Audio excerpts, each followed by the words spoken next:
Hi, my name is Captain William Townsend with Staked Out Podcast. Today we're going to be looking at tying a gurgler fly for fishing the marsh down here in South Texas.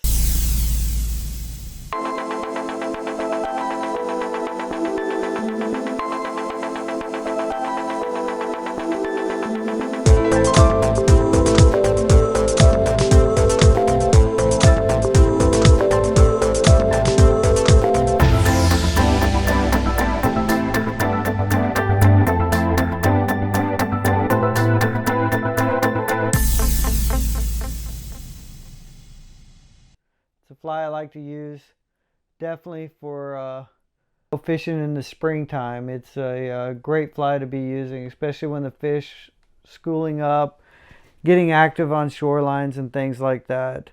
Today I'll be using a TMC 800S Tiemco hook in a size 4. I come in, I'm going to pop that barb just so that way we don't hurt the fish. It's a fly I love to use. It's a lot of fun. Definitely generates some aggressive strikes, especially if the fish are being really active. I'll be using 210 olive thread. Come in and I'm going to start about almost mid shank of the hook and just get my thread started. And then I'm going to work all the way to the back.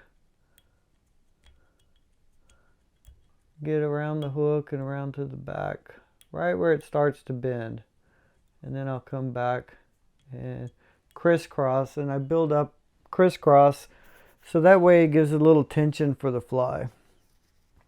Next, I'll be using craft fur in tan color, and I'll get at least a good bit. This is going to be primarily from the horn, so I'll cut this off here, and then I'll come in and start pulling all this underbrush out. You can use this underbrush if you'd like for tying other flies or using for dubbing or anything like that. Come in, tie it all, get it all cleaned up. Kind of come in, look, I don't want that long of fly. I don't want the horn to be that long. Probably come in about there. It looks good. I'm going to do a couple wraps, loose wraps. Center it up here on the hook shank. And then I'm going to come back underneath it.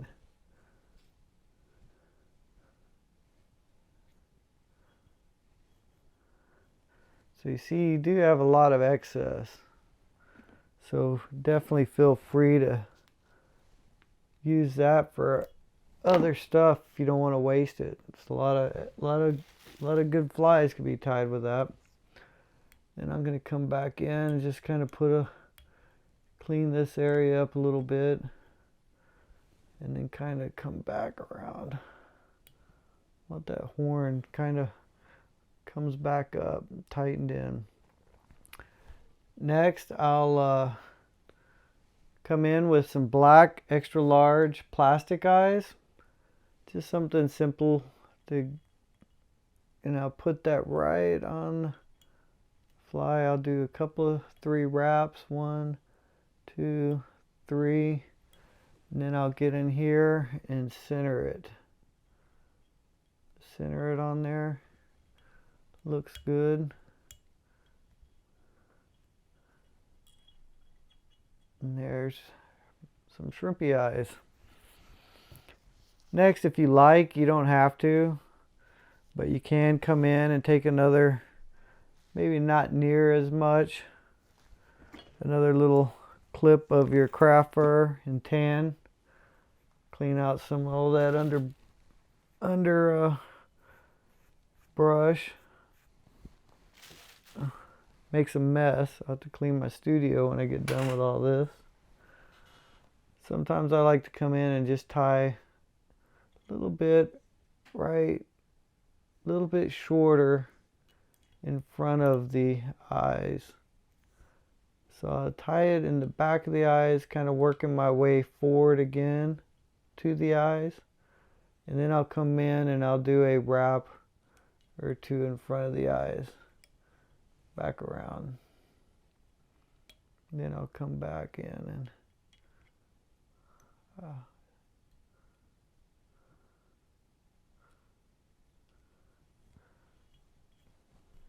just to give it a little extra fur. Then come in here and trim that out. So now we kind of got the horn of the shrimp going. Got the eyes in. Real simple fly to tie. Again, I'm not a professional fly tyer. I'm not tying these to sell. I'm tying these to use. Next I come in and I use a little of this 1.5 inch Foxy brush in rust. Get a couple of wraps started. And then I'll start putting this in. And I brush it all forward, put some tight wraps.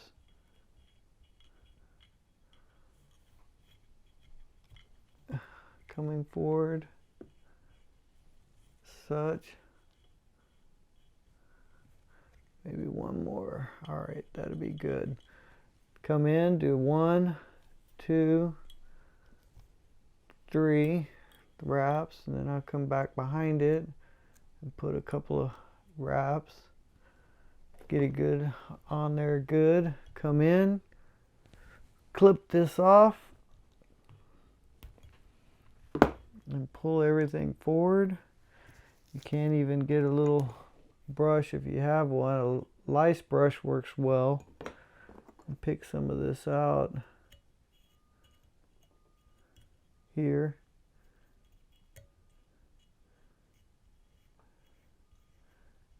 That looks good. Next, so now we got the horn of the shrimp. Got a little color, rust color. I like rust because it gives it a little bit of that orange color shrimp, that coloration. Next I use some craft foam from Hobby Lobby, Michael's, any place like that. And what I do is I come in and I'll cut about 1/4 inch or so strip of this off. About yay long. So this is it. Clean it up a little bit. On this, what I like to do is put a little wedge to tie down to. Just to give it a little bit of a area with not so much materials on there. So it'd be a wedge such.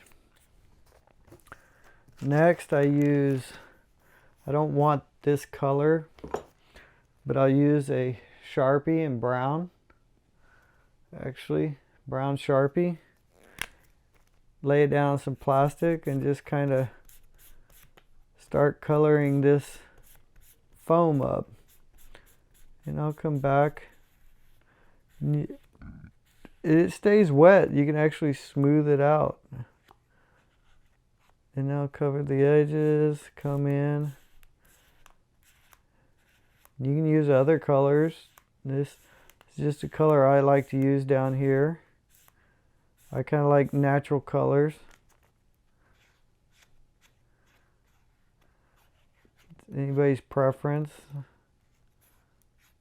If I was going to be throwing these for trout or something like that, if I was doing some drifts in the morning, I may be using a white chartreuse, white pink, or something else. So there, kind of got colored up. You got to watch your fingers get kind of markered up, but they'll clean off.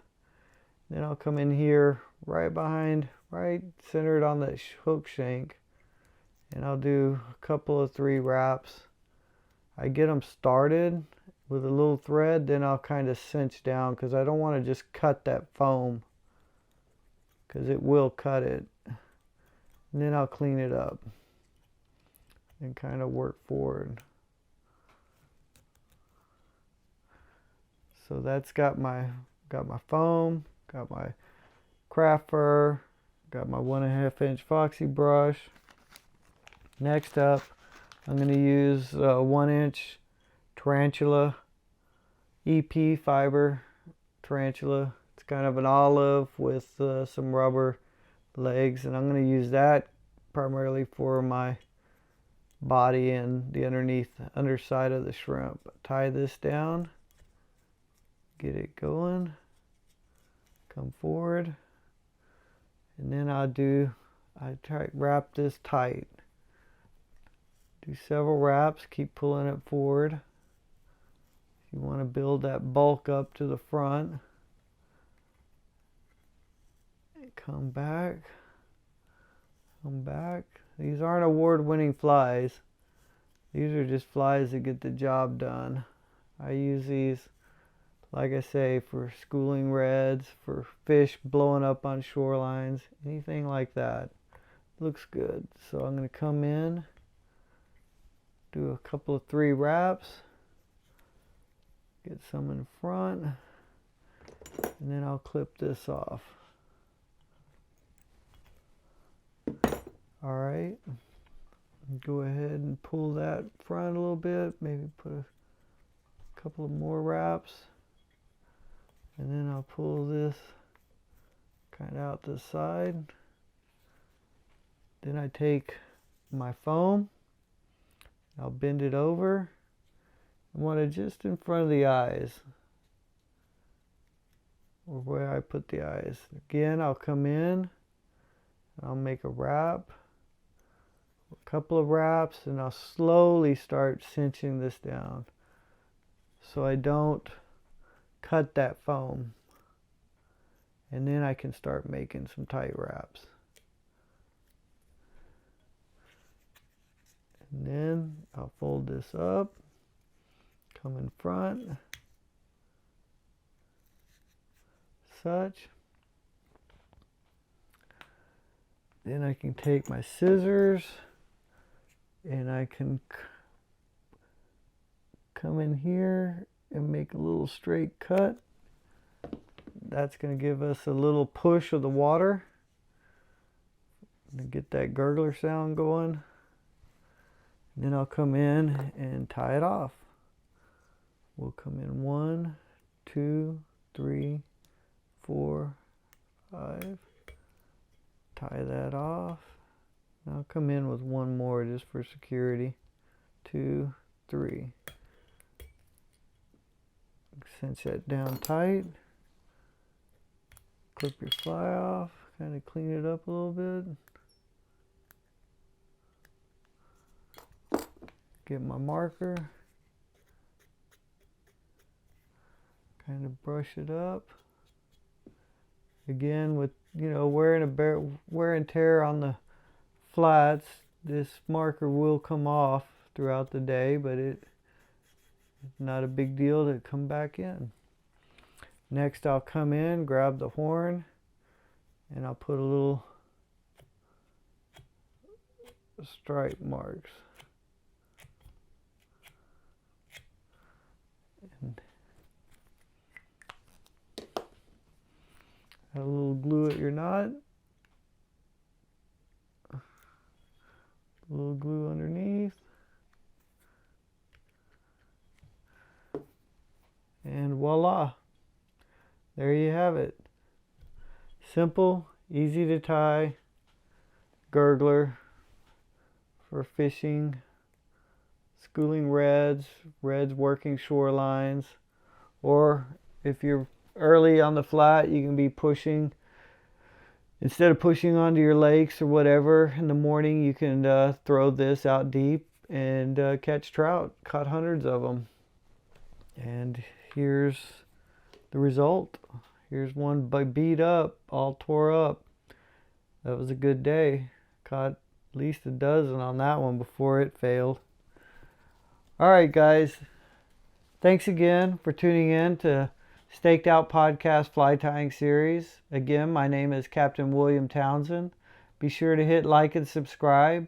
That way you'll be caught up to date or kept up to date with future upcoming fly tying videos and tips and tricks from me and Captain Matt Dotson. Also, if you have any comments or want to see any flies tied, or if you'd like to have any comments, anything you want to ask, I'm an open book. I'll be glad to tell you. Won't tell you my fishing spots, but I will give you as much advice as I can. Hope to see you guys out on the flats. And again, Captain William Townsend signing off, and we'll see you out there soon. Good day.